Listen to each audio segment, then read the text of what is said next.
Today's tip is for a fresh cranberry sauce. Now, there's no better condiment for the turkey and for your roast potatoes than a cranberry sauce. And a fresh cranberry sauce is far better, and this can be made ahead and again frozen. So for this recipe, you're going to need some cranberries, fresh or frozen ones. You're going to need a bit of brandy on the side, and always take a little sip yourself because it is Christmas. You're going to need an orange and some zest of an orange, and a little bit of sugar and water. A little cheat, I always have a little bit of red currant jelly on the side just to start the whole process going.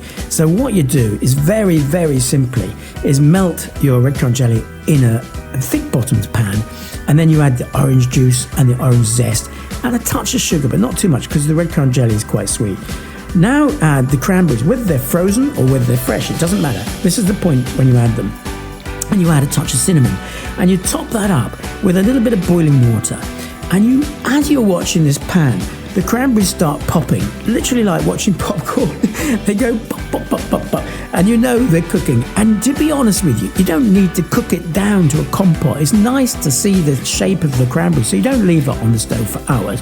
You only leave it cooking gently on a simmer while they're popping for about 10 minutes.